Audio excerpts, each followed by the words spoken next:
Beleza, tudo bem com vocês? Para quem não está muito acostumado comigo, esse aqui é o meu ambiente, esse aqui eu chamo de meu cafufo, que antes do ensino remoto era o meu lugar de divertimento e virou meu local de trabalho desde 31 de março do ano passado, né? Que eu ainda estava nas particulares e por lá o ensino remoto, exatamente um ano. O ensino remoto começou no dia 31, né? Parou no dia 16, especialmente a Faminas, onde eu trabalhava, se organizou em 15 dias e no dia 31 as aulas voltaram, então desde lá eu trabalho aqui nesse ambiente. Eventualmente pode escapar alguma coisa que não é exatamente acadêmica, porque aqui é o meu lugar de brincar, os meus alunos já sabem disso, então tem quadrinhos, tem uns instrumentos, de vez em quando meu microfone aparece, ele está aqui atrás. Quer dizer, é isso. Né? A bateria está escondida ali, tem um bocado de guitarra ali atrás. É porque é isso mesmo. O teclado está aqui do lado, né? Não faz barulho porque está desligado, mas ele está aqui. Meu teclado está aqui também. Olha só, eu sugeri ao Gabriel há uns dias, né? Tem um tempinho, conversar sobre feminicídio por achar que era um assunto que, de certa forma, voltou a ser discutido nos últimos tempos no direito em razão de algumas questões jurídicas, essencialmente, mas que eu acho que precisava ser colocado, especialmente para a galera da medicina, né, muito menos para o povo do direito, especialmente para quem já está lá pelo quinto período, que já viu isso, mas para a galera da medicina, para a gente conseguir essa interlocução e mostrar para vocês mais ou menos como é a confusão da legislação brasileira, especialmente a legislação penal brasileira, em relação a essas questões que envolvem crimes contra a vida com vítima mulher. Algumas questões relacionadas a sexo e gênero, identidade de gênero, a gente vai falar mais um pouquinho para frente, quando eu mostrar para vocês um pouquinho o texto da lei. Eu me programei para começar essa nossa conversa a partir de um caso, de uma situação prática, de um caso talvez conhecido de vocês, acho que é de 2018, se não me falha a memória. E aí eu quero começar essa conversa a partir dele. Acho que ilustra bem o que a gente precisa saber do ponto de vista prático sobre o que é o feminicídio. Na sequência eu quero conversar sobre as questões legais do feminicídio, mostrar para você onde é que ele está, o que ele é, como ele funciona, quais são os requisitos e quais são os principais problemas da sua aplicação dentro do direito, especialmente. Ao final, eu quero indicar duas discussões recentes a respeito disso, vindas do Supremo Tribunal Federal, até para vocês terem também uma noção de como essa bagunça chega às instâncias superiores do judiciário brasileiro. Tá? Então, a minha programação é mais ou menos essa. Perguntei para o Gabriel mais cedo quanto tempo eu teria, e obviamente dá para falar sobre isso durante 3 dias ou 15 minutos, né? Depende de quanto tempo a gente tem disponível para fazê-lo. Eu vou tentar deixar algumas pontas soltas ao longo da minha fala, para que vocês tenham justamente interesse em amarrar essas pontas, tá? Então a ideia é essa mesmo, de deixar algumas pontas soltas à medida que eu for falando, para ver se suscita um pouquinho o seu desconforto. Quem está acostumado comigo sabe que a minha principal tarefa no mundo é gerar desconforto. Então eu vou trazer coisas um pouco pela metade para ver o que vocês pensam a respeito de algumas coisas. Ao final, quem tiver perguntas a fazer, fique absolutamente à vontade para tal. Para quem também não está muito acostumado comigo, eu tenho 3 telas na minha frente, então eventualmente eu posso estar virado para o lado errado em relação a você e não se sinta desmerecido, tá? Eu tenho uma tela do lado de cá, desse lado aqui, que é onde eu projeto as coisas que eu estou mostrando para você na tela. Então, se eu estiver acompanhando a projeção, eu vou olhar para lá. E eu tenho uma segunda tela, né, na verdade uma terceira tela aqui deste lado, menorzinha, que é a minha tela de retorno para saber o que vocês estão vendo, para ver se está tudo certo, se está funcionando. Tal. E aqui na minha frente está o computador, que é para onde está a câmera. Então, eventualmente, eu posso estar olhando para lá ou para cá, não me achem mais esquisito do que eu realmente sou. É só por essa razão, porque para conseguir dar as minhas aulas eu faço assim, e eventualmente eu vou, sei lá, rabiscar alguma coisa na tela, assim, para mostrar para vocês e tudo mais. Bom, é isso. Eu quero começar, então, por um caso. O vídeo tem mais ou menos 15 minutos, mas ele pode durar menos a depender do nosso estômago, tá? Porque como é um vídeo desses programas policiais irritantes, né? Então pode ser que nosso estômago não dure tanto, mas tem mais ou menos 15 minutos. Eu vou colocar ele na tela, e é um caso que acho que muita gente conhece, que aconteceu no Paraná em, se não me falha a memória, 2018, tá? Deixa eu colocar na tela uma guia do Chrome, da advogada Tatiane Spitzner. Talvez você já conheça, já tenha ouvido falar desse caso. É um caso bem duro, mas acho que ilustra pelos motivos, pela forma como o crime foi praticado. Normalmente funciona quando eu projeto o vídeo dessa forma, tá? Aí você me diz se deu alguma coisa errada. Se deu certo, não precisa me falar, tá? Só me fala se deu alguma coisa errada, ok? Luiz Felipe Manweiler, você lembra desse nome? Ele jogou ou não a mulher do quarto andar de um prédio, hein? Essa resposta ainda não existe, mas o que não há dúvidas é de que Tatiane, a mulher dele, foi brutalmente agredida antes da morte. As imagens que vêm agora e que estão com toda a imprensa foram conseguidas pelo produtor Daniel Petroski da Rede Massa. Observem, a Rede Massa conseguiu em primeira mão estas imagens e através do nosso veículo de comunicação, todos os outros veículos de comunicação do país conseguiram estas imagens também. É mais um trabalho de investigação que nós fazemos aqui. E eu não tenho medo de dar essa informação, porque ela é real. Eu jamais colocaria a minha credibilidade em risco. Nós da Rede Massa investigamos. Nós da Rede Massa conseguimos essas imagens. Porque os advogados de defesa diziam, não, ele não era violento, ele não bateu. Não existem imagens que comprovem que ele era um homem violento. Existiam, tanto que nós conseguimos convencer o síndico desse prédio, conseguimos convencer a justiça para liberar essas imagens. Eu quero que você veja a matéria completa agora, quando são 12 horas e 20 minutos. Põe na tela. As gravações divulgadas pelos investigadores são deste prédio, na cidade de Guarapuava, onde a advogada Tatiane Spitzner foi encontrada morta no dia 22 de julho. Às 2h34 da manhã, o carro do casal para na rua em frente ao prédio.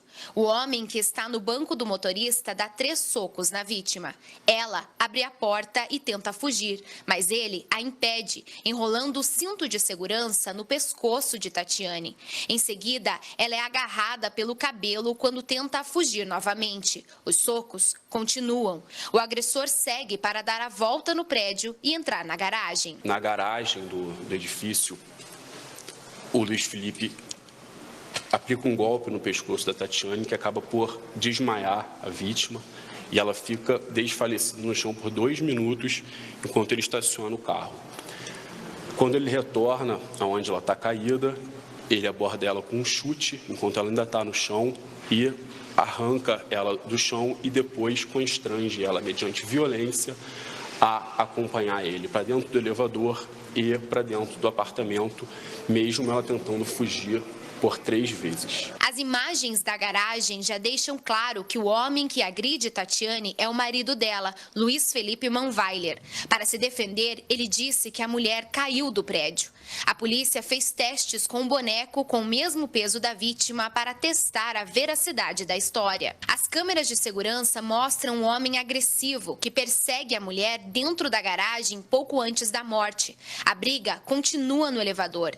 Tatiane tenta escapar de novo e é impedida. Cerca de 25 minutos depois da chegada ao apartamento, ela cai do prédio. Às 3 horas da manhã, Luiz Felipe aparece no elevador levando o corpo da mulher de volta para casa. A conduta da Tatiane de tentar correr por sua vida, de desespero, de tentar fugir do próprio marido, indica que ela não tinha nenhum intento de suicídio. E, por outro lado, a conduta do Luiz Felipe, agressiva, de restringir a liberdade da vítima, aponta, sem sombra de dúvidas, para nós que ele praticou um homicídio. 4 minutos depois, o suspeito está com outra camiseta. Ele limpa as marcas de sangue deixadas no elevador e, às 3h08 da manhã, foge usando o carro da vítima.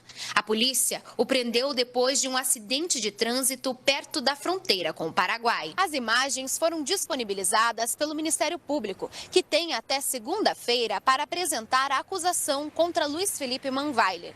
Os promotores responsáveis pelo caso já adiantaram que ele será acusado de feminicídio. Os elementos informativos colhidos na investigação nos fornecem essa convicção de que realmente a vítima sofreu agressões progressivas que culminaram na sua morte. Diante de imagens tão explícitas de violência, a defesa diz que espera resultados da perícia no corpo da vítima e no apartamento do casal, e que posicionamentos das autoridades sobre o caso antes da conclusão das investigações são baseados em fragmentos.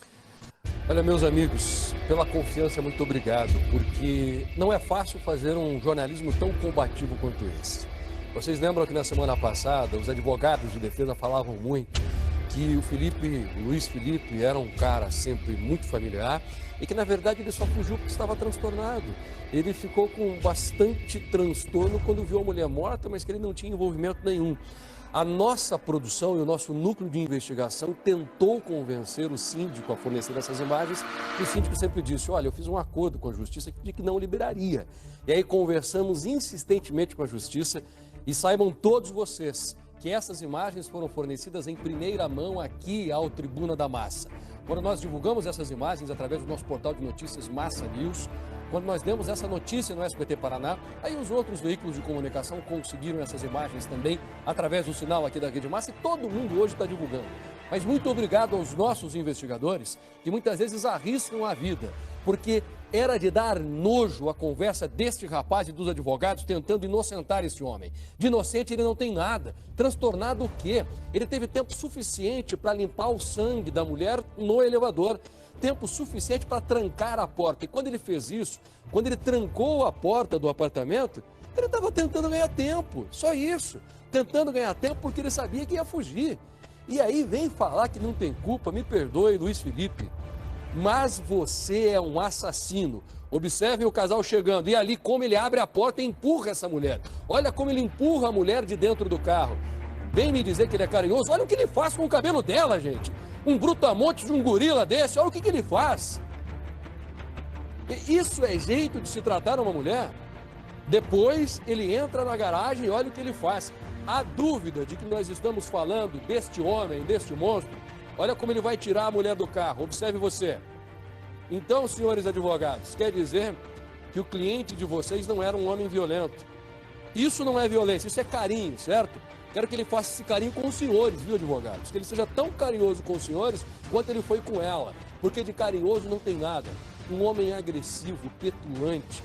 Esta mulher ficou 3 anos na Alemanha anulando a vida dela, porque ele precisava estudar. Ele ganhou uma bolsa de estudos e foi fazer doutorado. Muito bom, parabéns, um cara esforçado. Mas ela anulou a carreira dela, porque é advogada. Ela ficou 3 anos parada num apartamento pequeno na Alemanha para dar sustentação à carreira do rapaz. E o que ela recebe agora? Ela caiu. E quando ela cai, ele chuta. Tá vendo ele chutando aí? Ele pega ela pelos cabelos, ele bate. Este é o homem que está sendo pintado de inocente pelos advogados. E estas imagens são reveladoras. Parabéns, mais um ponto positivo para o nosso núcleo de investigação. Isso é chute, viu? Ele chutou a mulher. Porque a mulher, depois de apanhar bastante, desolada, ela cai. E ele começa a chutá-la, como se estivesse dizendo: para de fazer manha. Isso aqui eu estou supondo, viu? Eu não sei o que ele disse, mas eu sei que ele foi atrás, que ele correu. Olha o que ele faz. Olha só o que esse monstro é capaz de fazer. Uma mulher desesperada, gente. E aí ela entra no elevador e tenta fechar a porta antes de ele entrar. Meu Deus, me dá nojo observar esse tipo de imagem. E mais nojo ainda quando vem um advogado de defesa e começa a tentar defender esse rapaz. Não existe defesa para esse monstro. Não existe. Não há como você argumentar. Aí eu te pergunto, você que está em casa, nós não temos imagens dele jogando essa mulher do 4º andar do apartamento. Mas é muito que óbvio, hein? O rapaz que bate dentro do carro, que bate no pátio do estacionamento, que bate no elevador, o que foi que ele fez dentro deste apartamento? O que ele foi capaz de fazer quando estava lá dentro com ela? Esta imagem é chocante, meu Deus. Por isso nós paramos essa imagem. Olha só, o momento em que ela cai, quando ela está se esborrachando no chão, a nossa produção sensivelmente, ela pausou a imagem para que você... Tá bom, né? Já deu para entender. Não vou deixar até o final, não. Vou voltar para nossa conversa. Ok? Acho que já deu para entender. Esse caso ainda está pendente de julgamento, ainda não foi julgado, tá? Mas vai ser em algum momento. E a acusação, como vocês viram, é uma acusação de homicídio qualificado, é uma acusação de feminicídio. Eu quis mostrar esse caso especificamente por achar que ele é bastante... Acho que não, Alan. Não tenho certeza, mas acho que não. A gente pode pesquisar isso depois. Isso eu não olhei, se ele está preso ou solto. Mas eu acho que é suficiente para você entender a dinâmica do que é o feminicídio para o direito brasileiro. Bom, eu vou tentar falar um pouquinho, assim, para quem é do direito, para quem não fez Penal 3 ainda vai ser um pouco novidade, mas para quem já fez é um pouco revisão do que já viu, nenhuma novidade. Eu só vou dar destaque para algumas coisas que eu acho mais importantes e menos didáticas, tá bom? Vamos lá, o que é o feminicídio na ordem jurídica brasileira? Esse caso que eu usei como exemplo é o caso da Tatiana Spitz, né? Que foi morta em Guarapuava, no Paraná, em 22 de julho de 2018, e vocês já viram o suficiente sobre isso. Eu queria te mostrar, e está aí na tela, onde o feminicídio está colocado na ordem jurídica brasileira, e na sequência eu quero tentar te fazer entender, especialmente você que não é do direito, o que essas coisas, esse monte de coisa que está escrita aí significa, como é que isso se aplica, quais são os grandes problemas jurídicos do feminicídio, e no final, se tiverem perguntas, dúvidas, críticas ou sugestões, fiquem absolutamente à vontade para me chamar para a gente conversar um pouco mais. Acho que talvez o mais legal seja essa conversa, ok?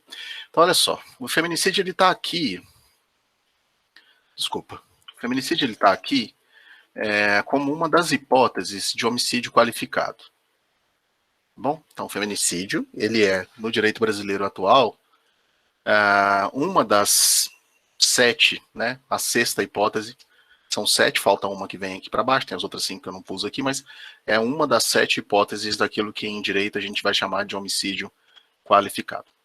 Eu vou te explicar isso já o que isso significa, mas primeiro eu queria que você desse uma olhadinha bem rápida, especialmente você quem não é do direito, na figura legal do crime de homicídio, aquilo que a gente chama de figura típica do homicídio, né?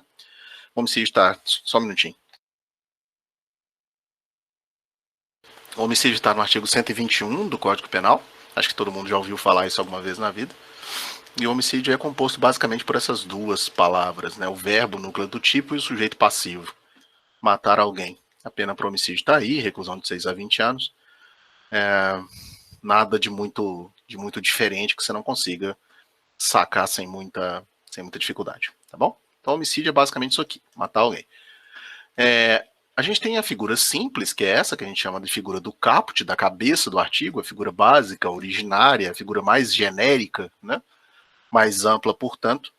E a partir daqui, a legislação vai formatando hipóteses mais específicas, mais restritas de homicídio, que vão, no final das contas, se enquadrar em situações especiais, em situações mais estreitas, em situações em que a gente valora, de certa forma, ou a vítima, ou o modo de execução, ou o meio de execução. A gente dá um valor específico para essas coisas, estabelecendo uma figura diferente e dando para essa figura diferente uma punição diferente. A gente chama de figura qualificada, né? Aqui a gente tem a figura do homicídio qualificado. A gente chama de figura qualificada a figura derivada, então, portanto, o homicídio qualificado deriva do homicídio simples, né? A figura derivada, que vai ter a sua punição, a sua pena, né, em patamares mais amplos, em patamares maiores, mais elevados do que da figura simples. Então, se o homicídio simples tem pena de 6 a 20, o homicídio qualificado tem pena de 12 a 30, não copiei aqui não, mas é isso. Tem pena de 12 a 30 anos. Então, a primeira coisa que eu queria, especialmente para a galera que não viu isso ainda no direito e para o pessoal que não é do direito, que você entendesse que do ponto de vista da nossa legislação, o feminicídio nada mais é do que uma hipótese de homicídio qualificado. Isso gera algumas consequências para o direito, mas para nós aqui, talvez o mais importante é você entender. O feminicídio é uma forma de homicídio, ponto. É uma forma específica de homicídio, tratada de maneira específica para a legislação, mas não deixa de ser uma forma, uma das diversas hipóteses de homicídio, do chamado homicídio qualificado. Quando é que vai haver o feminicídio? Quando é que vai haver o feminicídio? O feminicídio vai acontecer, de acordo com o artigo 121, parágrafo 2º, a linha inciso 6, o feminicídio vai acontecer se o crime de homicídio for cometido contra a mulher, preste atenção nessa expressão, por razões da condição, preste atenção também nessa expressão, de sexo feminino. Então, o feminicídio é essencialmente um homicídio derivado, que a gente vai chamar de homicídio qualificado, em que você tem uma hipótese de morte de mulher por uma razão, pela razão de ostentar a condição aqui mais ética e cultural do que qualquer outra coisa de sexo feminino. E aí, esse é o feminicídio. Daqui a pouco eu te explico um pouco mais. E aí, o próprio feminicídio, aqui no parágrafo 2º-A, que eu destaquei do lado de cá, o parágrafo 2º-A, ele vai dizer, olha, quando é que há razões da condição do sexo feminino? Isso aqui é meio a própria lei dizendo o que quis dizer, né? A legislação às vezes faz isso. Se a lei está dizendo que o feminicídio só vai acontecer quando o crime for praticado por razões da condição do sexo feminino, a lei vai dizer, bom, então em que situações há essas razões, né? E a nossa legislação aponta para 2 hipóteses em que a morte de mulher constituirá feminicídio. Se houver hipótese de violência doméstica e familiar, que você conhece da Lei 11.340 de 2006, eu falo disso daqui a pouquinho, que é a famosa Lei Maria da Penha, e quando há hipótese de menosprezo ou discriminação à condição de mulher, coisa que também eu te conto já, tá logo na sequência, ok? Então, para você raciocinar, o que é o feminicídio na ordem jurídica brasileira? Uma hipótese qualificada de homicídio, portanto, uma figura derivada do homicídio, com pena de 12 a 30 anos, que consiste na morte de mulher por razão da condição do sexo feminino, e essa condição do sexo feminino vai acontecer em 2 hipóteses, de violência doméstica familiar contra a mulher, ou se a morte é praticada com menosprezo ou discriminação à condição de mulher. Tá? Esse é o resumo. Outra observação importante. Quando a lei que trouxe o feminicídio, para o Brasil é a Lei 13.104, está escrito aqui, você já viu, né? De 2015, ela é de um simbólico, ela foi publicada no simbólico dia 9 de março de 2015 e assinada também simbolicamente pela então presidente Dilma Rousseff, né? Então a Lei 13.104, além de trazer a figura do feminicídio, trouxe para o feminicídio uma hipótese de aumento de pena. E aí eu queria que você entendesse uma coisa que para nós do direito também não é tão simples assim, mas é fácil de explicar. É chato, mas é fácil. Então você pensa, olha, o feminicídio é uma hipótese de homicídio qualificado que vai ter pena de 12 a 30, e se incidirem algumas dessas hipóteses que estão aqui no parágrafo 7º-A, a pena ainda vai sofrer mais um aumento de 1/3 até a metade, tá? Então, além da pena ser de 12 a 30 no feminicídio, que é a mesma pena para qualquer outro homicídio qualificado, praticado com veneno, com explosivo, fogo, tortura, é a mesma pena, não é diferente. Isso é uma observação importante, tá? Se o feminicídio é uma hipótese de homicídio qualificado, tem a mesma pena de qualquer outro homicídio qualificado, que é de 12 a 30.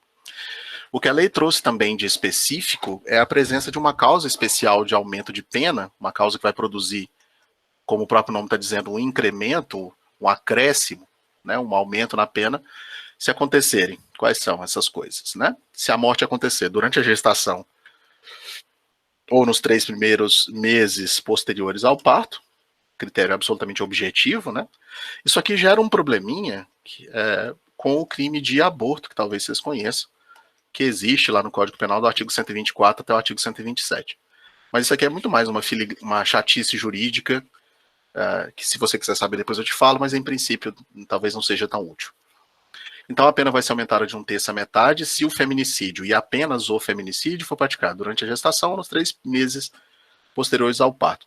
Contra pessoa menor de 14 ou maior de 60, também critério objetivo, pessoa com deficiência, pessoa portadora de doença degenerativa, portador coisíssimo nenhum, né? Pessoa com doença degenerativa, que acarreta em condição limitante ou de vulnerabilidade física ou mental, na presença física ou virtual de descendente ou de ascendente da vítima. Esse critério ele é esquisito, não pela ideia de física ou virtual, mas pela ideia de limitar apenas aos ascendentes e descendentes, né? Então, avô, avó, mãe, bisavô, filho, neto e tal, mas colaterais não, né? Então, sei lá, tio, primo, essas coisas não entram, só ascendente e descendente. E em descumprimento das medidas protetivas de urgência previstas lá na Lei Maria da Penha, né? As medidas protetivas de urgência são medidas cautelares criadas pela Lei de Violência Doméstica e Familiar contra a Mulher, que servem, de certa forma, como uma maneira de tentativa de impedir que os atos de violência contra a mulher aconteçam ou se intensifiquem, né? Então, por exemplo, o afastamento do sujeito da agredida, ou a saída do lar, e, bom, tem uma série de coisas lá, mas tem essa intenção e fazem esse efeito, né? De tentar minimizar, impedir a reiteração da violência contra a mulher. Então, resumo, né? O que é o feminicídio? Uma hipótese de homicídio qualificado, prevista no artigo 121, parágrafo 2º, inciso 6 do Código Penal Brasileiro, que vai acontecer sempre que você tiver morte de mulher, e obviamente mulher, isso aqui é um critério meio problemático, por razões da condição do sexo feminino, cuja pena pode ser aumentada se houver a incidência de alguma dessas hipóteses do parágrafo 7º do mesmo artigo 121 do Código Penal. Espero que vocês tenham compreendido. Se não tiverem compreendido, depois vocês me chamam. E aí, o que é importante compreender o feminicídio nesse contexto do homicídio qualificado? Quais são as coisas que fazem sentido para a existência do feminicídio? Aqui eu explico, deixa eu ver uma coisa. Eu já há algum tempo, a gente trabalhava com questões relacionadas à violência de gênero com iniciação científica, com pesquisa, com discussão, especialmente lá dentro do grupo, lá dentro do GECIP, né? E quando a lei do feminicídio passa, né, quando ela é publicada, quando ela entra em vigor, lá no distante 2015, né, um pouquinho depois, a gente começou a fazer pesquisa em relação ao feminicídio por conta do seguinte, tá? Eu não sei se você reparou, mas eu disse para você que o feminicídio é homicídio e que o feminicídio tem a mesma pena de qualquer outro homicídio qualificado. Então, portanto, a presença do feminicídio na legislação penal brasileira não importou num incremento, num aumento da pena. O feminicídio não é um homicídio que tem uma pena diferente de outros homicídios qualificados, é a mesma pena. E a gente dizia e discutia isso entre os alunos e entre as pessoas que se envolvem com direito penal, que ao criar a figura do feminicídio, a legislação penal brasileira não produziu, digamos assim, uma intensificação da pena nesses casos, né? A pena era de 12 a 30, continua sendo de 12 a 30. E a gente discutia se o feminicídio não existisse, o que seria, né? Quer dizer, se a gente tivesse um caso como esse que a gente acabou de ver, da Tatiane Spitzer, lá no Paraná, se a gente tivesse um caso como aquele, e não existisse o feminicídio, né, não existisse a 13104 de 2015, que crime a gente diria que tem ali? Bom, a gente diria que tem um crime de homicídio, do mesmo artigo 121, e que era uma figura de homicídio qualificado pela motivação fútil ou torpe, né, inciso 1 ou 2 do Código Penal no artigo 121, parágrafo 2º. Então você já teria ali naquele caso uma figura de homicídio qualificado. Com a entrada em vigor do feminicídio em 2015, o que você tem? Uma figura de homicídio qualificado com a mesma pena de 12 a 30. Então a pergunta que a gente fazia é assim, bom, se não há nenhuma mudança propriamente do ponto de vista quantitativo da pena que justifique que a gente esteja tratando com mais severidade, por que a criação do feminicídio ela foi tão celebrada, digamos assim, dentro de setores dos movimentos femininos, dos diversos feminismos que a gente tem por aí? Por que isso teria sido tão celebrado, né? E aí a gente partiu para uma outra explicação. Se a gente for pensar, essa expressão triplamente qualificada é meio problemática. Depois a gente pode conversar sobre isso. Por que a gente, de certa forma, celebra a existência do feminicídio se não há nenhuma mudança, né, na lei? Porque ser qualificado por uma qualificadora, 2 qualificadoras, 10 ou 200 qualificadoras, o efeito é o mesmo, que é transformar o crime de simples em qualificado. Então, se tiver uma qualificadora, é de 12 a 30. Se forem 2 qualificadoras, é de 12 a 30. Se tiverem 3 qualificadoras, é de 12 a 30. Isso não muda nada. Então, a gente perguntava assim, então por que é importante a existência do feminicídio na ordem jurídica brasileira? Lá no direito penal, a gente discute que as finalidades da lei penal, é óbvio que eu estou fazendo um recorte, tá, alunos de direito? Estou sendo bastante recortado aqui. Quando a gente discute as finalidades da lei penal, a gente pensa assim, existem 2 finalidades para ela, né? Quando a gente criminaliza comportamentos, a gente tem 2 finalidades possíveis. Uma finalidade que a gente chama de finalidade manifesta, uma intenção que pode ser explicitada, né? É a intenção explícita, a intenção de fora, a intenção manifesta, é aquela que o direito se preocupa com ela, e que a gente vai chamar até por causa disso de função jurídica da lei penal. E essa função jurídica da lei penal, ela é tratada a partir da lógica da tutela e proteção dos bens jurídicos, sem querer ser didático demais e chato demais. A ideia é assim: toda lei penal existe para a tutela e proteção de um certo interesse que a gente considere como sendo relevante. Então, por exemplo, quando a gente criminaliza furto, o que a gente quer é proteger patrimônio. Quando a gente criminaliza homicídio, a gente quer proteger a vida. Quando a gente criminaliza o sequestro, a gente quer proteger a liberdade. Quando a gente criminaliza o estupro, a gente quer proteger a liberdade sexual. Então, por dentro e por trás de cada uma das infrações penais, existe um valor, um interesse que a gente coletivamente entende como sendo necessário para a convivência ético-política, e a gente quer proteger esse interesse. E no direito penal a gente chama essa bobagem de bem jurídico. Eu te falo bobagem porque é uma mentira. A gente chama de bem jurídico. Então, em última instância, toda lei penal teria essa finalidade, a tutela e proteção dos bens jurídicos. Então, quando você criminaliza o feminicídio, o discurso jurídico seria: o que se pretende, no final das contas, é uma tutela específica da vida humana, né? Já que feminicídio é uma hipótese de homicídio. Mas se a gente olha para isso, a gente percebe que não há uma mudança. Até por isso, aquele discurso que você já deve ter ouvido, até inclusive nos grupos de WhatsApp da sua família, que alguma coisa como a vida da mulher vale mais, então, portanto, você vai criminalizar, significa que a vida do homem vale menos, e então, daqui a pouco a gente vai ter, sei lá, criancicídio, feminicídio, aí o homicídio vai ser só pro homem. Esse discurso ele é uma bobagem. Morre muito mais homem do que mulher. Esse discurso é uma bobagem, porque é um olhar para o lugar errado, né? Quando você olha para o lugar errado, obviamente você enxerga a coisa errada, né? Se você não virar o seu olhar para o lugar certo, você vai continuar enxergando a coisa errada.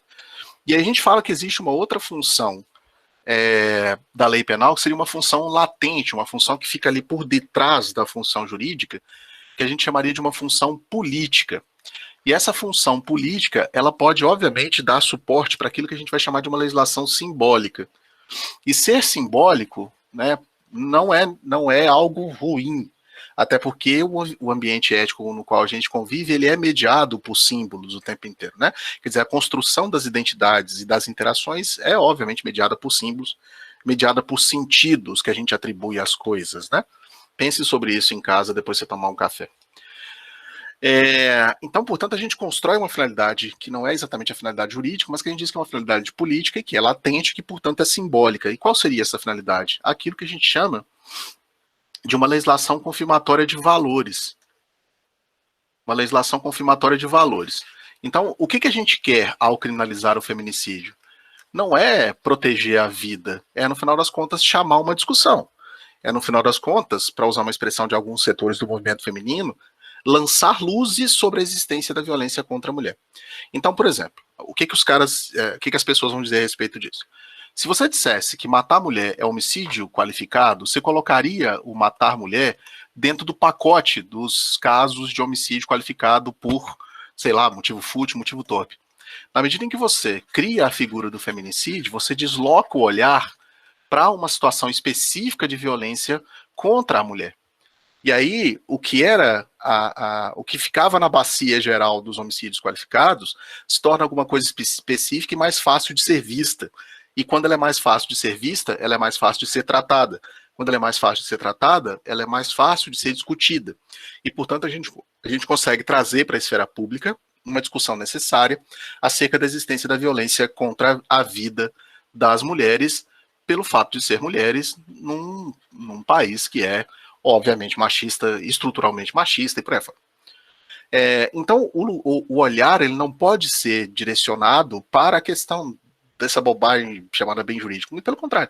O olhar tem que se voltar para aquilo que a gente chamaria de uma função simbólica e que tem, no final das contas, se você quiser pensar assim, a intenção de chamar a atenção para uma determinada coisa através da legislação penal. Se isso é bom ou ruim é um problema para a gente discutir em outras esferas, se é que é possível fazer esse tipo de discussão sobre lei penal ser boa ou ruim, né? Eu acho que toda lei penal é ruim, mas vida que segue. Então pense nisso, tá? A existência do feminicídio é muito menos uma questão jurídica e muito mais uma questão ético-política. A violência contra a mulher existe, ela precisa ser tematizada, ela precisa ser visibilizada, e uma das formas de você visibilizar essa violência é através da construção da figura jurídico-penal do feminicídio, ok? Rapidamente, só para você entender como é que funciona o crime de homicídio qualificado, para você... Isso aqui são conceitos estritamente jurídicos, para a galera que faz Penal 3 comigo, tá cansado de ouvir isso aqui, e aí eu só queria falar de maneira bem rápida, só para, especialmente quem não é do direito, entender a estrutura conceitual, como é que o direito penal trabalha, para você entender assim, quando é que eu posso dizer que determinada situação é ou não feminicídio, tá? Na minha última prova de Penal 3, eu coloquei um caso real, né, para os meninos discutirem na prova, que foi uma mãe que abandonou uma criança do sexo feminino recém-nascida e a Polícia Civil de Minas Gerais queria dizer que aquilo era feminicídio. Aí eu perguntava para os meus alunos do Penal 3, acho que a Rafa fez essa prova, eu perguntava assim, isso é feminicídio ou isso não é feminicídio? É justamente para a gente discutir quais são os critérios para identificação, a Luísa também, para identificação do que seja feminicídio. Eu enxergo o chat o tempo inteiro, tá? Então, se quiserem falar alguma coisa por aí, eu eventualmente vou respondendo as coisas que estão aparecendo aqui no chat, tá? Então, rapidamente, só para vocês entenderem como é que é isso do ponto de vista do direito, tá? A historinha lá do bem jurídico, né, quer dizer, aquele interesse que a gente quer tutelar especificamente com a criminalização de um certo comportamento, né? No caso do homicídio, ou no caso do feminicídio, ou no caso dos diversos homicídios qualificados, o bem que se quer proteger, o bem jurídico protegido, é o bem jurídico vida. O Código Penal brasileiro, ele conhece só 4 crimes contra a vida: homicídio, participação em suicídio ou automutilação, infanticídio e aborto. São os 4 crimes contra a vida que a gente tem na nossa legislação. O feminicídio, como eu já disse para você, é uma hipótese de homicídio qualificado. Então, se você está falando de homicídio, você está falando de uma tutela e proteção da vida. Obviamente que vida aqui está no sentido biológico do termo, né? Vida enquanto essa presença desse organismo biológico no mundo, e não uma vida ética, né? A vida ética ela é tutelada por outras infrações penais, como os crimes contra a honra ou crimes contra a liberdade individual. Mas, no caso do homicídio especificamente, o bem jurídico é a vida humana extrauterina. O povo do direito adora falar isso. Porque a vida humana intrauterina é tutelada pelo crime de aborto. Ok? Então, com o homicídio, e qualquer dos homicídios, inclusive o feminicídio, se tutela a vida humana, né, como bem jurídico. No caso específico do feminicídio, a vida humana de mulher, né, já que a lei fala isso, a tutela e proteção da mulher. O crime de homicídio ele é praticado através de uma conduta, de uma única forma de se comportar, que é o verbo matar. Acho que eu não preciso traduzir matar para você, mas de toda forma dizem os autores de direito penal que matar é a destruição da vida humana praticada por outro ser humano. É a ocisão. O povo adora essa palavra aqui, ó, a ocisão da vida humana por outro ser humano. Por isso que a palavra é homicídio, né? É a ocisão da vida humana por outro ser humano. Esse matar, né? A gente fala em direito que ele pode ser praticado tanto de forma comissiva quanto omissiva. Então você pode matar alguém fazendo algo, esfaqueando, estapeando, qualquer outra coisa, mas também é possível a prática do crime de homicídio pela conduta omissiva, de deixar de fazer, né? Como, por exemplo, sei lá, a mãe que deixa o próprio filho morrer sem dar-lhe comida, alguma coisa assim, ou, sei lá, uma pessoa doente que não consegue cuidar de si, que a pessoa que deveria cuidar não cuida, e por aí fora. No caso do homicídio especificamente, ou melhor, no caso do homicídio genericamente, a gente costuma dizer que ele é um crime comum quanto aos sujeitos, então ele pode ser praticado por qualquer pessoa, né? Então qualquer pessoa pode matar alguém, e o homicídio em geral também pode ser praticado contra qualquer pessoa, né? O homicídio em geral. No caso específico do feminicídio, não, né? Você está dizendo que o feminicídio é a morte de mulher, então o sujeito passivo, aquele que sofre a ação criminosa, é específico, né? Só pode ser mulher. Insisto que o sujeito ativo tanto pode ser mulher quanto homem, se você quiser trabalhar com essa binariedade chata entre homem e mulher, esse binarismo chato entre homem e mulher, mas de toda forma, para fazer uma análise da legislação, eu vou ter que usar essas duas palavras, homem e mulher, o tempo inteiro. Me perdoem por isso, não é culpa minha, não sou eu quem escreve a lei. Então, o crime de homicídio pode ser praticado por qualquer pessoa contra qualquer pessoa, mas o feminicídio tem no seu sujeito passivo apenas a mulher. Com relação ao sujeito ativo, não, pode ser qualquer pessoa. Bom? O homicídio, o feminicídio, basicamente é matar alguém, e daqui a pouco eu vou contar para você que tem algumas características especiais Mas o que a gente chama de tipo objetivo, né, a figura objetiva, são os elementos externos. No caso do feminicídio, é o que a gente acabou de ver, né, que é matar alguém, esse alguém é mulher e a razão é essa, né, que a gente chama de elementos objetivos do tipo. Aqui uma coisa interessante, eu queria chamar a atenção, especialmente para quem não é do direito, para aquilo que a gente chama de tipo subjetivo, ou elementares subjetivas do tipo. Eu estou falando bem rapidinho, quem não conseguir acompanhar, chama aí, tá? O que a gente chama de elementares subjetivas do tipo é a descrição do crime, tá? Tipo é a descrição legal do crime. A gente pode falar assim, alunos do direito, eu estou simplificando. A gente pode falar que tipo é a descrição legal do comportamento criminoso. Qual é o tipo do homicídio? Matar alguém, tá? E existe no tipo, nessa descrição, elementos externos e elementos subjetivos ou internos. Esses elementos subjetivos dizem respeito, obviamente, como são interno, ao querer do sujeito, aos praquês, né? Aos praquês, aos porquês do sujeito, né? É basicamente isso. A gente chama isso de elementares subjetivos. No caso do homicídio, eu queria chamar a sua atenção, e já já a gente conversa um pouco mais sobre isso. No caso do homicídio, não existe nenhum elemento subjetivo específico. Tipo assim, matar em geral, não se exige nenhum motivo, nenhuma razão, nenhuma intenção específica. No feminicídio, a gente tem um probleminha. Talvez, não sei se você prestou atenção nisso, mas a lei diz assim, olha, o feminicídio existe quando ele é praticado contra a mulher, aqui é uma questão de ordem objetiva, mas por razões da condição do sexo feminino. Então você vai dizer, não basta que o feminicídio tenha sido praticado contra uma mulher, é preciso que tenha sido por essa razão. E razão a gente traduz como motivo, motivo pertence à subjetividade. Então isso é importante. No caso do feminicídio, e essa é uma discussão interminável, eu chego nela daqui a pouquinho, no caso do feminicídio especificamente, a morte tem que acontecer sendo a vítima mulher, porque é mulher. Ok? Quando é que se consuma o crime de homicídio e também o de feminicídio? Acho que é fácil, né? A consumação de qualquer crime se dá com a realização das suas elementares no plano real, assim, tipo, aquilo que está previsto na lei acontece na vida. Então, se o homicídio é matar alguém, se acontecer de alguém matar alguém na vida, o homicídio está consumado. O feminicídio é matar alguém, quer dizer, matar mulher, porque é mulher. Então, quando alguém matou mulher porque é mulher, o crime está consumado, tá? Se quiserem saber do fundo legal disso que eu estou falando, está no artigo 14, inciso 1º do Código Penal. Disse o crime consumado, quando reunidos de fato todos os elementos da sua definição legal. Então significa isso, né? Tudo que tem na lei tem na vida. Se bate um com o outro, o crime está consumado. E o crime de homicídio, ele comporta aquilo que nós em direito chamamos de tentativa.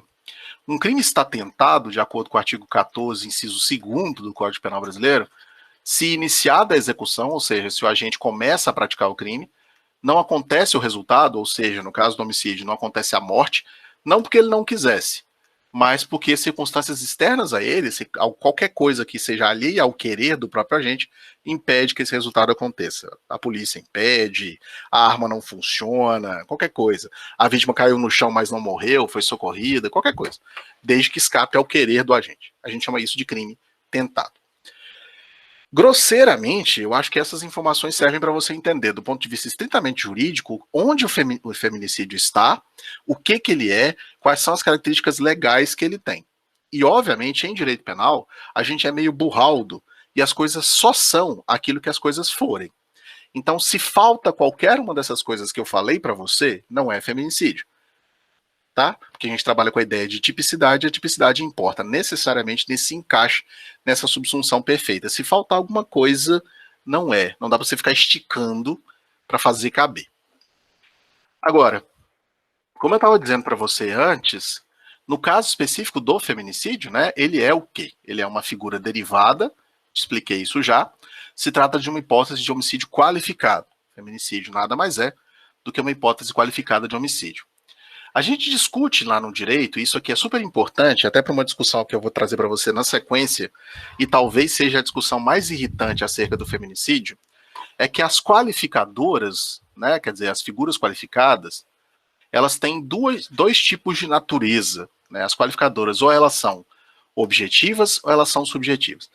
A gente do direito, realmente, a gente é burro. Então, a gente sempre que fala que uma coisa é sempre aquilo. Então, sempre que a gente fala que algo é objetivo, significa que aquilo é externo ao sujeito e pertence ao mundo físico. Então, qualquer coisa que se chame de objetivo em direito penal é alguma coisa que um observador externo é capaz de perceber pelo simples olhar. Alguma coisa que está no mundo fenomênico, alguma coisa que está no mundo físico. No homicídio, se você está dizendo que alguém matou alguém, o fato de alguém ter morrido está no mundo físico, é possível ver como observador externo, sem nenhuma dificuldade, a gente chama isso de objetivo. E aí, lá nas qualificadoras, eu até não mostrei para você todas elas, não, mas, por exemplo, no crime de homicídio, você tem uma qualificadora do crime praticado mediante fogo. Fogo é um meio pelo qual você mata alguém. Fogo é objetivo, fogo está no plano externo, está no plano físico, é percebível por qualquer pessoa. Agora, existem figuras qualificadas que dizem respeito à subjetividade. Como eu falei agora para você, subjetivo é interno. Interno é aquilo que pertence ao universo das motivações do sujeito. Os seus porquês, os seus praquês. Então, existem algumas qualificadoras que estão ligadas ao motivo, por exemplo. Então, se alguém mata alguém por motivo fútil é um motivo pequeno, desproporcional. Se alguém mata alguém por uma motivação dessa, ou por motivo torpe, que é um motivo, sei lá, nojento, asqueroso, se alguém mata alguém por alguma dessas questões, você está lidando com motivação. E a motivação está no plano interno, portanto, é subjetiva. Ok? Diz respeito ao querer, aos porquês, aos praquês. Uma das grandes questões que a gente tem no feminicídio é onde o feminicídio está nessa fila do pão. Eu não sei se para você esse texto que está aí na tela fica pequeno. Eu recortei diretamente do livro para mostrar para você que eu não estou tirando do meu cotovelo. E aí eu tirei um print do livro, né? Eu tenho ele digitalmente. Tirei um print do livro para você ver que eu não estou tirando do cotovelo, não estou inventando, não estou tirando do meu nariz. Por que essa discussão é importante? O texto que está aqui é de um sujeito chamado Guilherme de Souza Nucci. Não sei vocês das ciências médicas como é que lidam com isso, assim. Mas existem pessoas no direito que são autores de textos jurídicos e que têm uma certa relevância, como diria o Bourdieu, pelo reconhecimento dos seus pares, essas pessoas acabam se tornando importantes, sei lá, o Kaplan na psiquiatria, alguma coisa assim. E o Nucci é um cara assim, é um sujeito que tem uma referência, que é referência para muita gente, para muita gente no direito, tá bom? Então é um cara que tem uma certa notoriedade, um certo respeito no direito. Professor Guilherme de Souza Nucci, N-U-C-C-I. O Nucci, ele é desembargador do Tribunal de Justiça do Estado de São Paulo, então ele é juiz, e é também professor doutor em Direito Penal e Processual Penal, tem uma obra vasta nessas duas áreas. E eu queria mostrar para você o que o Nucci traz e por que esse assunto ele é problemático. O Nucci fala assim, eu estou lendo este pedaço aqui, ó, caso você esteja conseguindo enxergar também aí na sua tela, não sei se está pequeno para você, mas eu vou ler. Eu tenho uma tela de 32 polegadas do meu lado, que facilita para enxergar qualquer coisa, né? Aí o Nucci escreve assim, trata-se de uma qualificadora objetiva. Então ele está dizendo assim, o feminicídio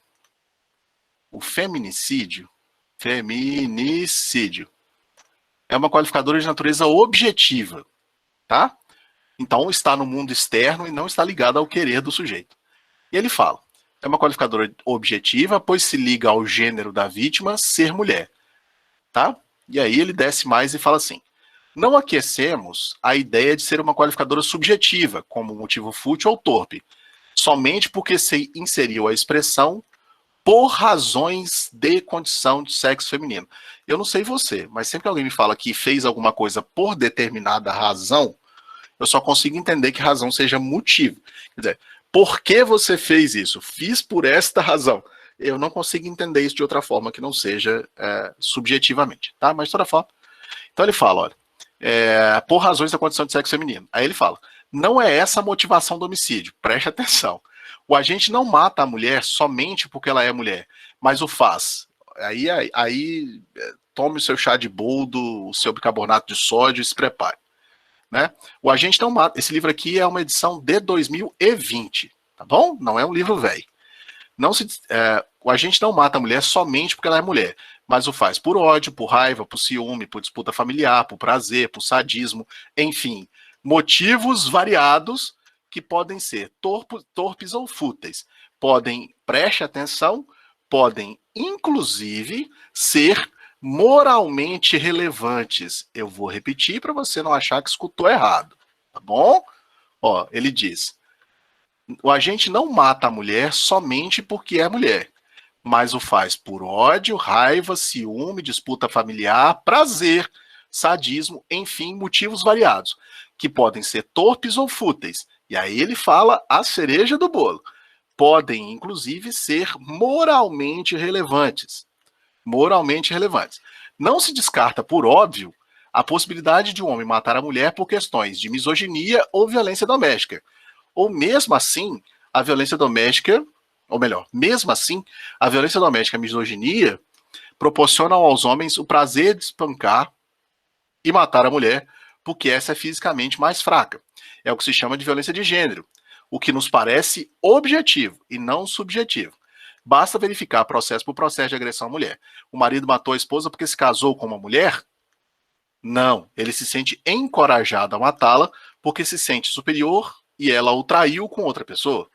Não sabe resolver o assunto com civilidade na esfera civil. E aí vai. E aí vai. Tá bom?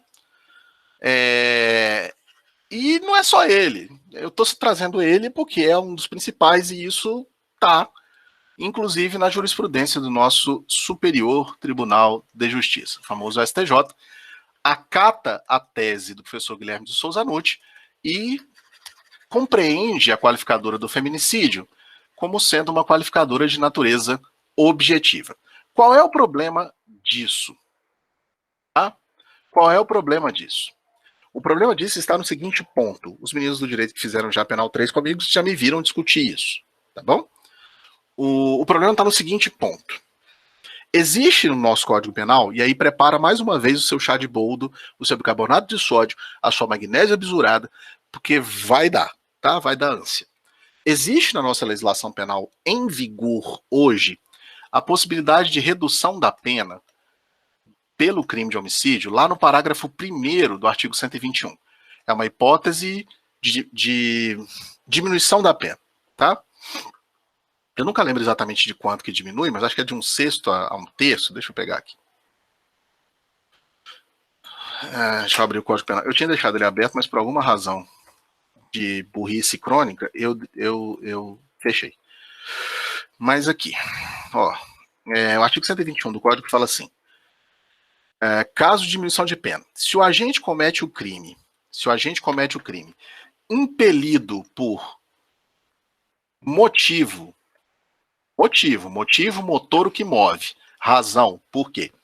Se o agente comete o crime impelido por motivo de relevante valor social ou relevante valor moral, ou sob o domínio de violenta emoção, logo em seguida a injusta provocação da vítima, o juiz pode reduzir a pena de 1/6 a 1/3. É 1/6 a 1/3. 1/6 a 1/3. Então, olha só. Isso existe, isso está na nossa legislação, tá? Para vocês que não são do direito, assombrem-se. Se alguém mata alguém, mas a motivação que esse sujeito teve para matar essa pessoa pode ser considerada eticamente como sendo positivamente avaliada, quer dizer, um motivo que é socialmente valoroso, que a gente considera aquilo como positivamente válido. O que te moveu a matar alguém foi um motivo que a gente, enquanto sociedade, compreende como sendo alguma coisa razoável, né? Quer dizer, exemplo, o pai que mata... Eu sempre dou esse exemplo em sala de aula porque eu acho que é o menos difícil de lidar. O pai que mata o estuprador da própria filha. Aí você vai dizer assim, bom, o que você esperava desse pai? Ele matou, tá errado matar? Tá, mas qual foi o motivo dele? Uma agressão sexual praticada contra sua filha. Então seria um motivo de relevante valor moral. Qual é a discussão que volta para a crista da onda? E se, por exemplo, o marido mata a mulher porque a mulher o traiu? A gente vai falar sobre isso no final, tá? O marido mata a mulher porque a mulher o traiu, como diz o Nutti aqui, ó. Tá dizendo aqui, ó. O marido matou a esposa que se casou com a mulher? Não, ele se sente encorajado a matá-la porque se sente superior a ela e ela o traiu com outra pessoa. Então, se essa mulher se esse marido mata a esposa, no caso da Tatiane Spitzer, que é o nosso exemplo lá no começo, a reportagem escrita fala que a Tatiane queria terminar o relacionamento. Disse que na próxima vez que se encontrasse, que fosse conversar com o cara, iria dar fim ao relacionamento. E, obviamente, não houve uma boa recepção dessa ideia de fim do relacionamento e foi por isso que ela morreu. Então, pensa, o marido matou por quê? Bom, matou porque a mulher o traiu, né? E ao traí-lo, cria para ele uma motivação que pode ser reconhecida como sendo, aspas, do tamanho da minha barriga, boa, socialmente valorosa. Você diz assim, ele matou por quê? Porque a mulher o traiu. Matou. Sim, matou. Tá errado matar? Tá errado matar. Mas o motivo pelo qual ele matou foi por quê? Foi porque a mulher o traiu. Então, se a mulher o traiu, ele tem um motivo que seja relevante. Você sabe qual é um dos problemas dos crimes dolosos contra a vida? Eles são julgados pelo tribunal do júri. E por serem julgados pelo tribunal do júri, quem vai dizer o que aconteceu em última instância são os jurados. E, na verdade, você vai ter que convencer essas pessoas disso. Assim, que são pessoas leigas. Você convence elas assim, olha, o cara foi traído. Ele foi traído. E ele matou. Aí você vai dizer, bom, o júri faz parte das garantias individuais. E aí o que acontece? Ele matou por quê? Matou porque foi traído. Esse motivo justifica o fato dele ter matado? Não, claro que não. Mas diminui a repressão daquele sujeito, diminui a reprimenda penal, diminui o tamanho da pena, porque esse motivo pode ser por nós considerado como sendo razoável. Que a lei chama de motivo de relevante valor moral. O que o NUT cria? Não, espera um pouquinho, Carlos. O que o NUT está dizendo? Que você pode combinar o feminicídio, que é a morte de mulher porque é mulher, com essa diminuição de pena. Por que você pode combinar os dois? Porque se o feminicídio é objetivo, ou seja, é matar a mulher pela condição do sexo feminino, você pode fazer combinar com essa diminuição de pena que diz respeito ao motivo. Por quê?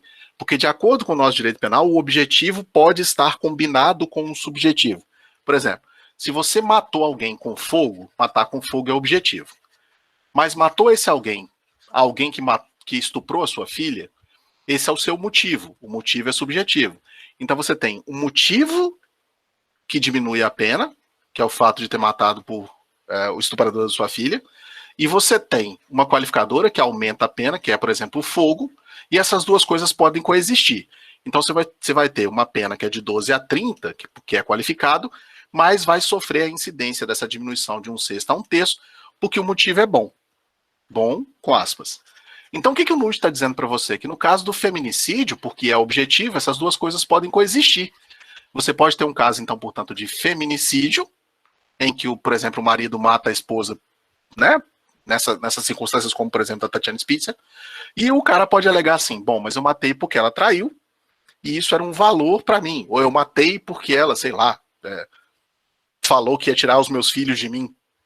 Aí o júri reconhece, isso aí sim, isso faz sentido. Aí você pode juntar as duas coisas e diminuir a pena. O que a galera que não concorda com isso vai dizer? Que o feminicídio é uma qualificadora de natureza subjetiva, porque o cara está matando mulher porque é mulher, o motivo pelo qual ele mata é essa relação de dominação, o motivo pelo qual ele mata é por crer que ele pode matar porque ele domina o outro, porque seria mais frágil, e que, portanto, ele tem esse poder de dominação sobre ele.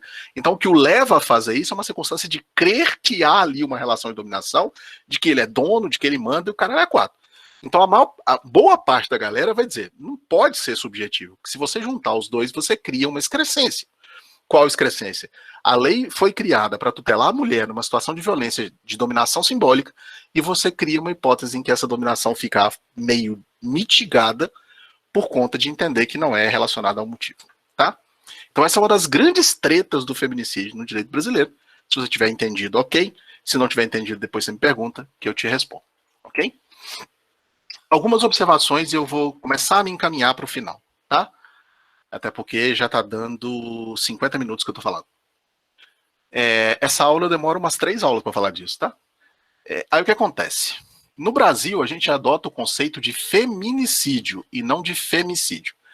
Lá fora, os caras fazem essa distinção. Femicídio é a morte de mulher, ponto. O feminicídio é a morte de mulher porque é mulher.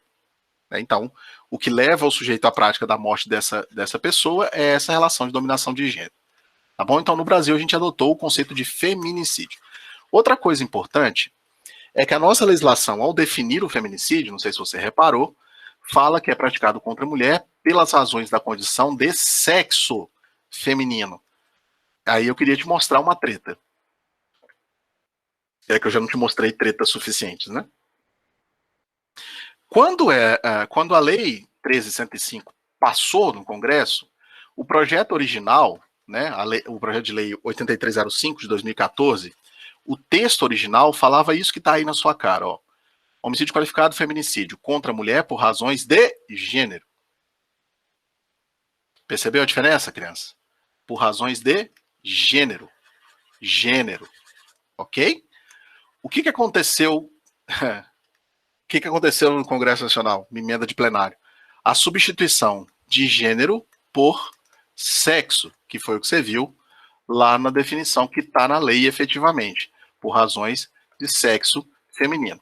E você sabe que no Brasil do século XX, essa discussão sobre gênero, identidade de gênero, ela foi politizada ao redor do conceito maluquete de ideologia de gênero, que é simplesmente um espantalho, alguma coisa que definitivamente não existe, quer dizer, só existe na ideia de quem criou o conceito, porque de fato não existe.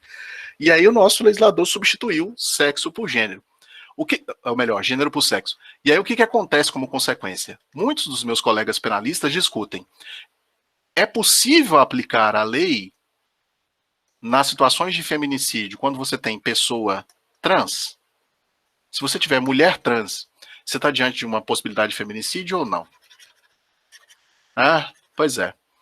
Se a gente for entrar na discussão que passa pela cabeça dos legisladores brasileiros, na medida em que você substitui gênero por sexo, o que você quer efetivamente é afastar essa discussão sobre identidade de gênero da nossa legislação. Então, portanto, nosso legislador fez uma opção política por afastar da proteção do feminicídio as pessoas trans. E aí a gente vai ter que construir isso jurisprudencial e doutrinariamente para dizer, não faz sentido, tá?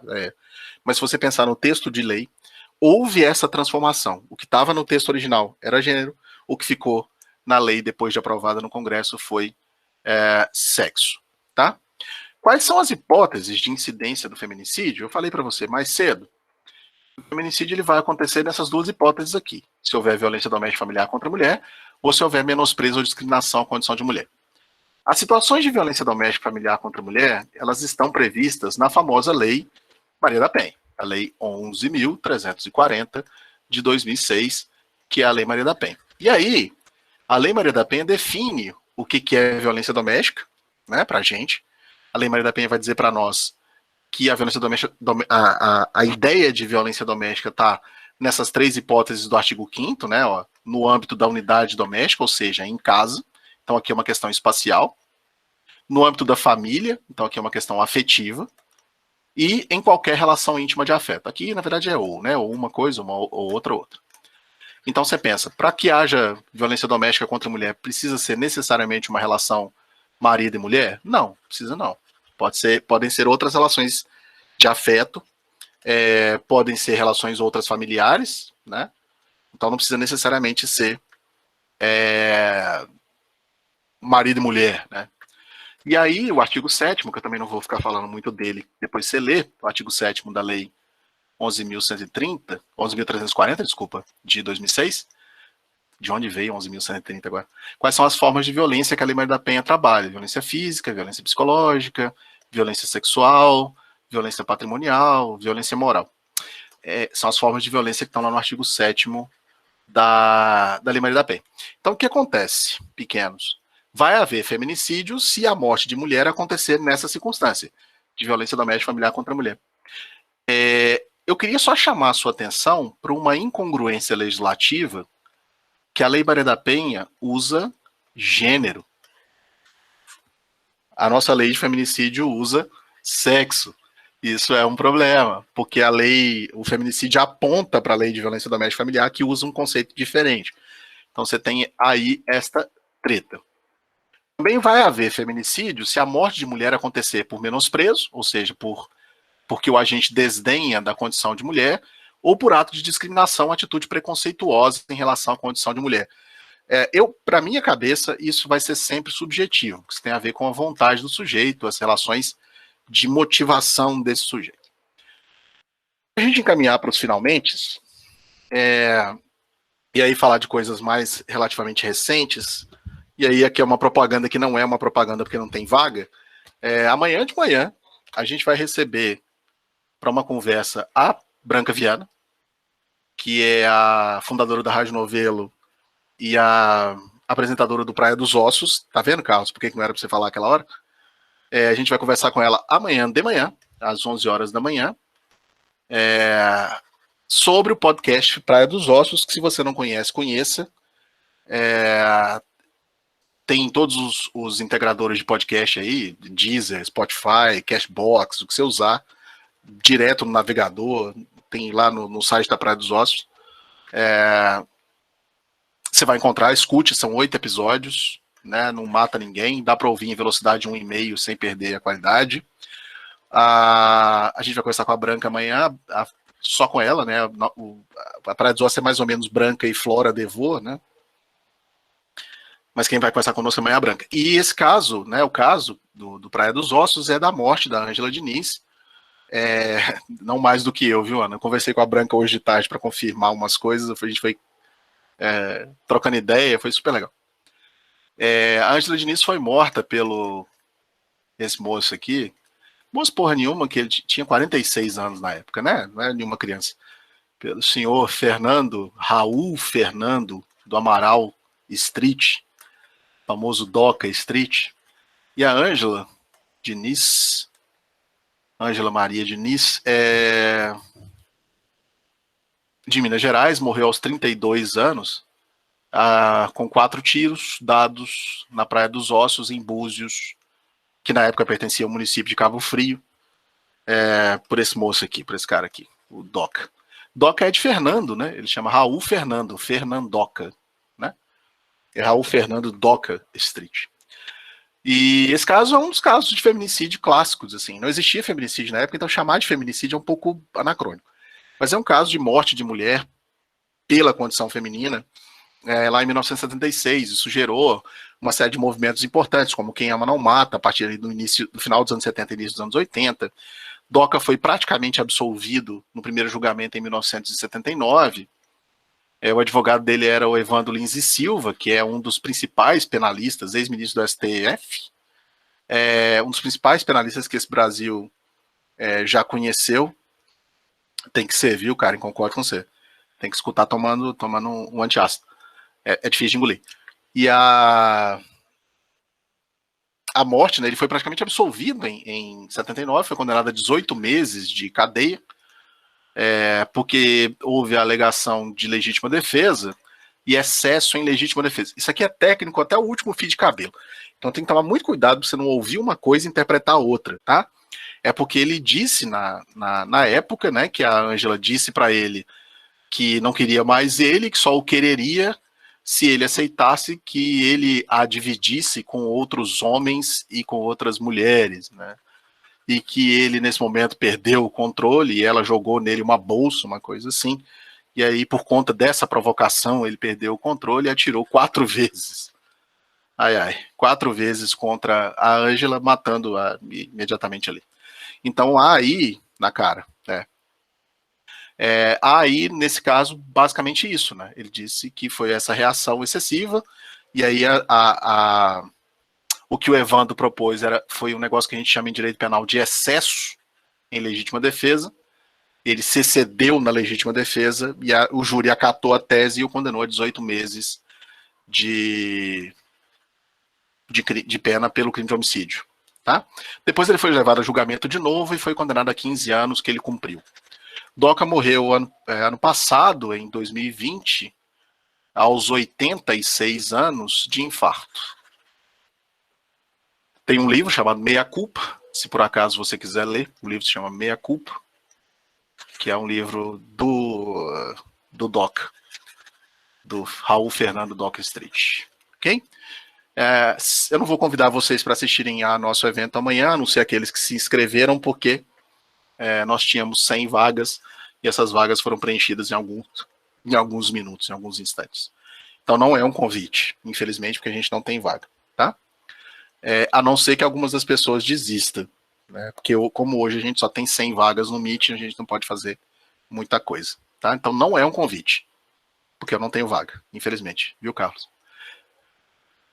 Outra coisa que vale a pena para a gente fechar essa discussão, e aí vai estar dando mais ou menos 1 hora da minha conversa, é a decisão recente do STF naquilo que se chamou de ADPF 779, né?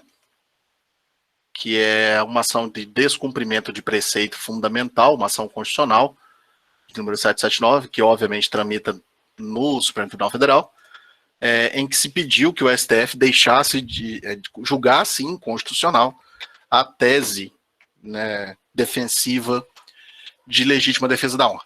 Eu vou deixar de dar opinião, porque eu acho que ninguém está afim de opinião, né? Eu vou trazer para você o que é a história, o que é o negócio, e você forme a sua opinião acerca disso, tá?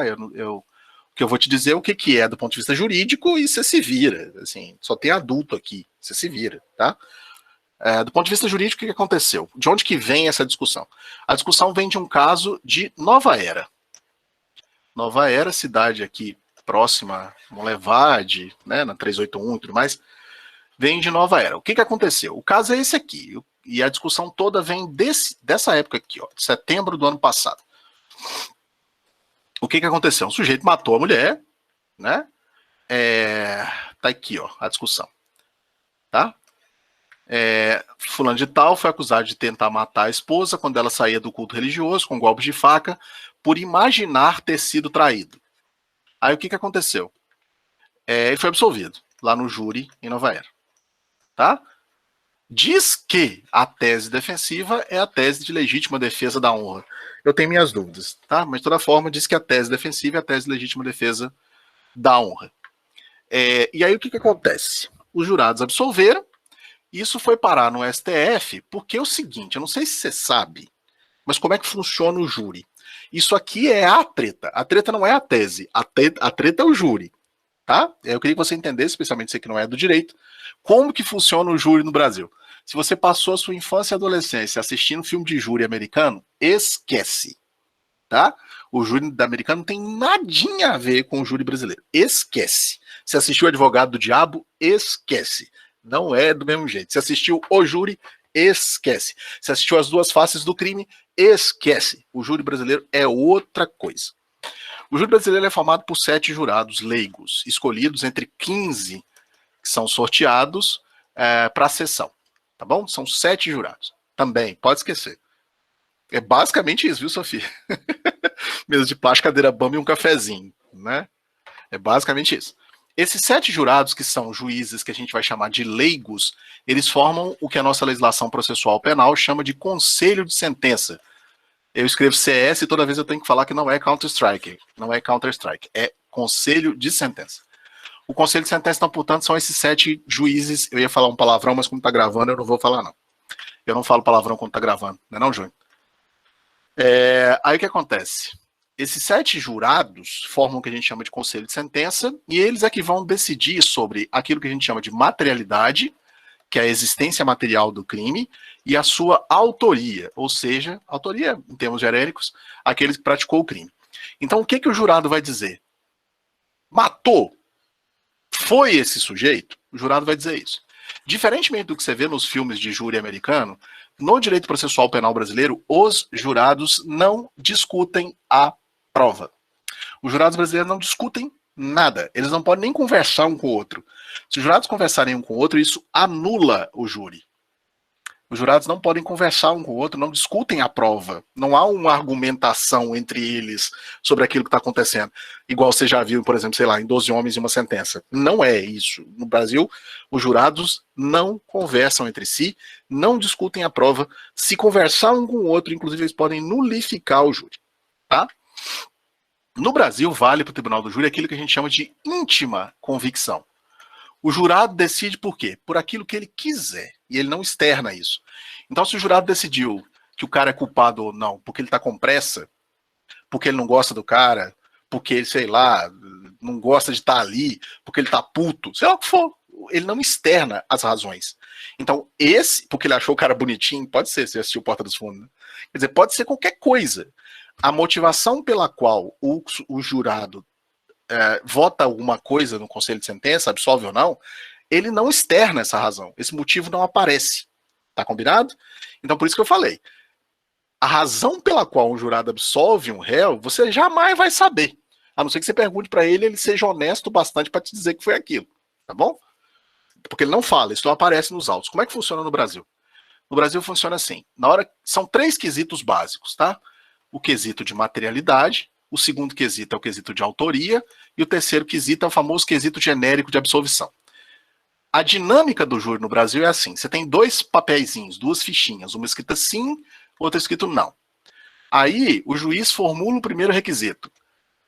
A conduta de Beltrano, melhor, a conduta narrada nos autos do processo produziu o resultado morte de Beltrano? Aí o jurado volta sim. O que ele está reconhecendo? Que a morte existiu. A materialidade do fato. Votou? Aí o que o juiz vai fazer? Vai pegar as 7 fichinhas e vai contar até chegar em 4. Na hora que chegar em 4, ele para. Ele não conta as outras 3. Então você nunca vai saber se foi 5-2, 7-0, 6-1. Na hora que chegar em 4, ele para. Porque basta a maioria no Brasil, não precisa de unanimidade. Tá combinado? Então, foi condenado a unanimidade. Bobagem. Isso não existe na nossa ordem jurídica mais, desde 2012. O próximo quesito... Deixa eu mudar aqui que mudou minha tela. O próximo quesito é o quesito de autoria. Aí o jurado vai perguntar assim para o jurado: foi fulano de tal que matou? Aí o jurado responde sim ou não. Se ele entender que não, tá absolvido o cara. Se ele entender que sim, aí vai para o terceiro requisito, terceiro quesito. Qual que é o terceiro quesito? O Código de Processo Penal diz que o terceiro quesito é assim: você absolve fulano de tal? O quesito é esse. Você absolve fulano de tal? E o jurado vai voltar de novo, sim ou não. Pode o jurado reconhecer que o homicídio aconteceu e que foi aquele sujeito e absolver? Pode. Pode. O jurado pode dizer assim: o cara matou, a pessoa morreu, mas eu absolvo. Mas eu absolvo. Pode, pode. Por que razão? O quesito é genérico. Você absolve? Sim ou não? O jurado externa os motivos? Não. Pode ter sido porque ele acreditou na defesa, na tese da legítima defesa da honra? Pode. Pode ter sido porque ele não entendeu a pergunta? Pode. Pode ter sido porque ele quis? Pode. Pode ter sido porque o café estava ruim? Pode. Pode ter sido porque a cadeira de plástico estava ruim? Pode. Pode ser qualquer coisa. Pode ser qualquer coisa. Pode ser qualquer motivo. Tá? Então funciona assim. Diana, eu te respondo daqui a pouquinho. Só para poder terminar, senão eu vou estourar demais o meu tempo, já está passando 5 minutos. E eu quero falar da última coisa. E aí, o que acontece? Nesse caso de Nova Era, aconteceu exatamente isso. Os jurados entenderam que houve o crime, que aquele cara cometeu o crime, só que absolveram. E aí recorreu-se para chegar no STF para dizer assim: é contra a prova dos autos, porque os jurados disseram, o cara matou e houve tal, mas eles absolveram. Aí o que o STF falou nessa época? Que não pode o STF acolher esse recurso quando trata desse quesito genérico, porque esse quesito genérico é simplesmente você absolve, e não por que você absolve, não o que te levou a absolver. Só que aí veio a DPF 779, proposta pelo PDT, assinada, dentre outras pessoas, pelo Paulo Iotti e pelo professor lá do direito, professor Alexandre Bahia, a DPF 779, que pleiteou ao STF que reconhecesse que a tese da legítima defesa da honra é inconstitucional.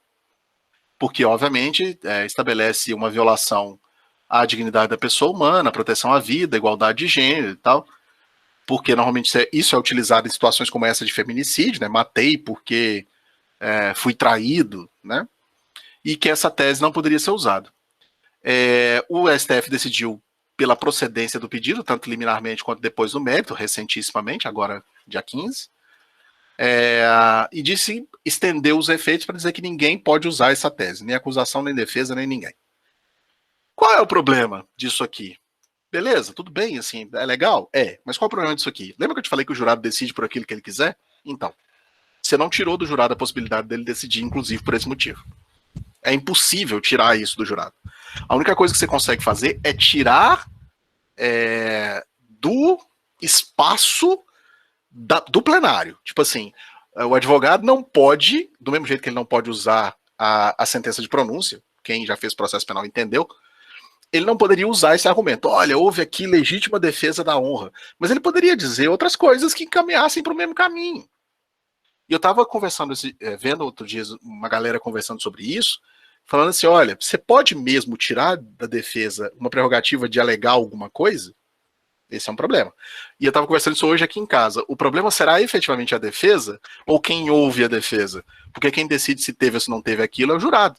Então, o ouvido de quem, o apito para quem toca esse negócio, não é para mim ou para você, é para o jurado. Então, esse talvez seja o problema. Tá bom? Então é isso, assim. Feminicídio é isso. E aí, bom, se alguém tiver alguma... Eu vi que tem umas perguntas aqui no chat, aí eu passo a conversar sobre elas. Mas, essencialmente, do ponto de vista jurídico, o feminicídio é isso. Tá bom? Aí eu vou... Diz o Gabriel que vai parar a gravação. E aí eu vou dar uma olhada no que vocês têm aqui no chat. Se eu conseguir responder, eu respondo. Se eu não conseguir, eu não respondo. É isso.